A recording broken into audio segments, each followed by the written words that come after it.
بخواین همیاریم کنید با هم همسو میشیم، میتونم راحت تر بخونم همه چی رو. به امید خدا نیت کنید یه فال همگانی براتون میگیرم انشالله. اگه کمکم کنید فالو کنید، بعد کدای کیهانی یا ذکرایی که میگم رو بذارید، 100% میام هر ماهو میگیرم. فال رایگانم براتون دارم. به امید خدا این فال رایگانم یواش یواش انشالله رقم میخوره براتون انجام میدم. تکنیت ولی میتونم براتون بگیرم. فال شخصی هم اگه کسی خواست بیاد لطفا پیام بده. بسم الله الرحمن الرحیم.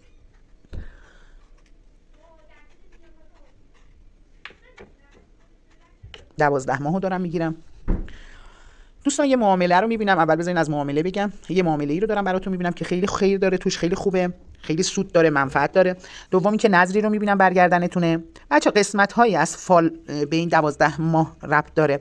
نظری که برگردنتونه حتما ادا کنید. خانومی هستش داره دعاتون میکنه، دستاشو گرفته رو به آسمون. سعی کنید، حالا این خانم میتونه مادر باشه یا هر کسی هست که دعای این خانم براتون خیلی خوب افتاده. سعی کنید دوباره کاری دارید، گره‌ای دارید، ازش درخواست کنید که براتون دعا کنه. عالیه. حالا این خانم ببینید کیه، به کدوم برجا میخوره. شیر افتاده، فلکه آب افتاده. یه جا فلکه آب میبینم. خب آب خیلی روشنیه، خیلی انرژیش هم قدرتمنده.